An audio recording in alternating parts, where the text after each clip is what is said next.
Duet Night Abyss managed to deliver exactly what I expected and wanted from this title. While it hasn't managed to completely exceed expectations or blow things out of the water, it definitely has delivered on kind of its core promise. Now, it's got some rough edges, it definitely has some areas that need some improvement, but overall, I think it's got a solid foundation, and I think it's got an optimistic look at the future if it manages to correct a few different things. Now, I did a video a little while back on Duet Night Abyss talking about how this was originally supposed to be a gacha game, but they later transformed it into more of akin to a Warframe style model, where every character, weapon, even some of the cosmetics are earnable in-game. You can farm them out for free, or you can choose to pay to get the characters ahead of time.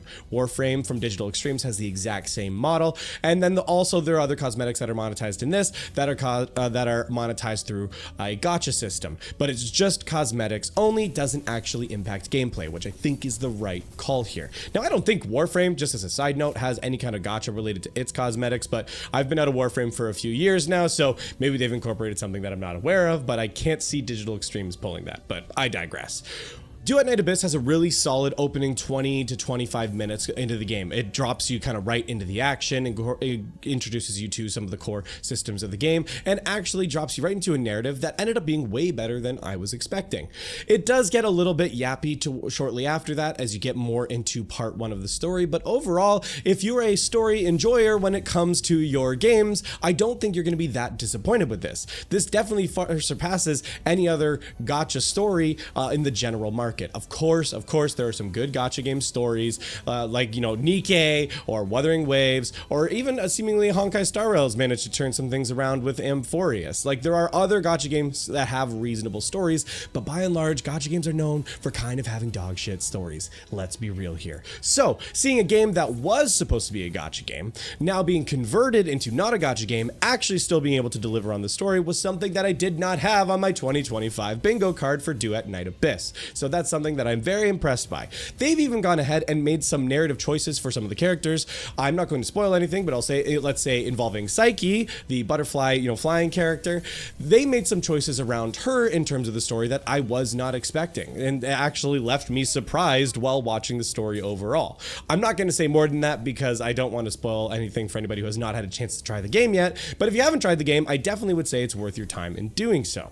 Now, I want to glaze a couple more things before we talk about a few of the issues. I think the overall combat experience so far, especially in the early games for Duet Night Abyss, is pretty fun. I think they do a good job of giving you a few different characters to experiment with fairly early on, a few different weapon styles between the weapons and the melee, the melee weapons and the firearms, and you can kind of start to see what play styles you prefer.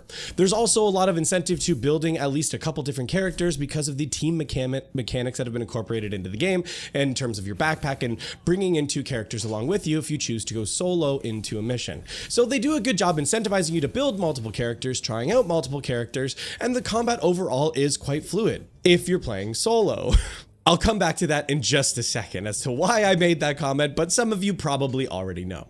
I would say overall, from a design perspective of this game, from the characters to the weapons to the environments, they're all quite solid. Well, you can definitely tell it's a little bit rough and definitely needs some improvement in some of the fidelity, especially in the earlier areas, from the early teasers that we've had from 1.1 and the new region that they're going to be adding in. I think they're going to be able to solve some of those issues.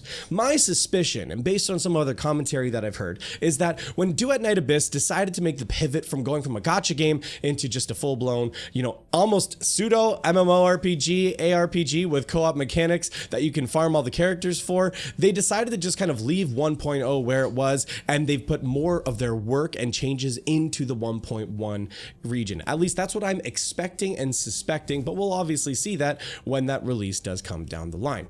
But overall, from the base foundation of the missions and everything that's involved, pretty solid.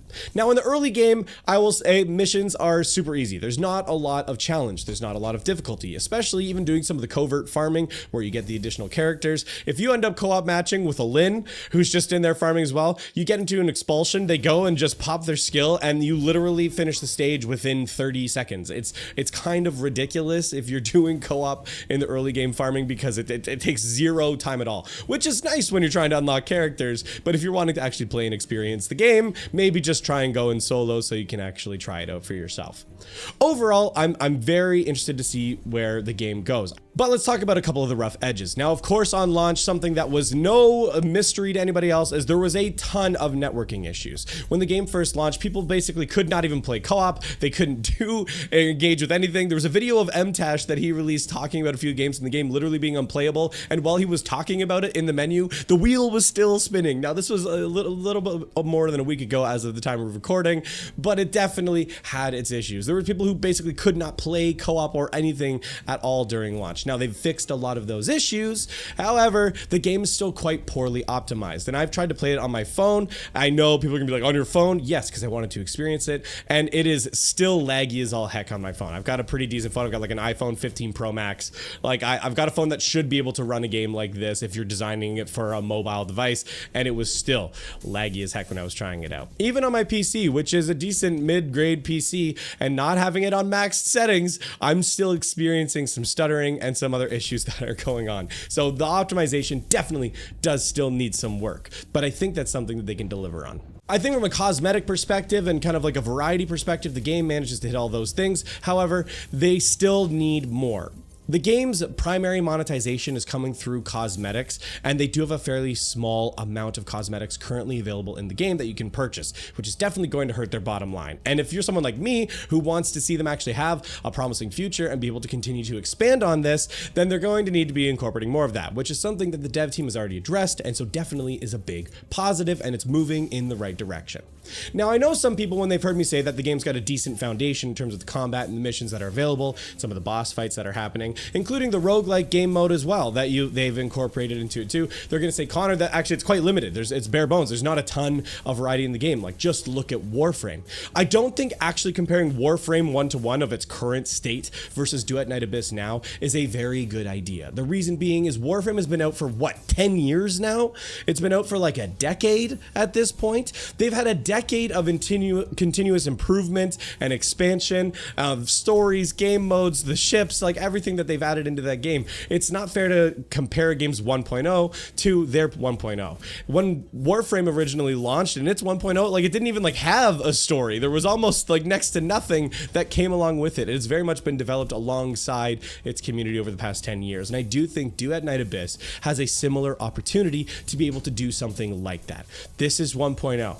This is the foundation for the game, and because they're not limited by gacha systems, because they're not limited by the characters, needing to be the next new shiny thing in terms of the story and the writing and how they're expanding, they're going to be able to expand on this game differently than some of the other titles. I did a recent video talking about Wuthering Waves, talking about some of my concerns for the story and where it's going, but I don't think they're going to be trapped in the same place. So I'm actually quite optimistic for it. If they can manage to polish a few of these details, polish some of the networking things more, polish some of the optimization in terms of the overall gameplay experience, and continue to up that fidelity in terms of the coming regions, I do think Duet Night Abyss is going to be quite promising.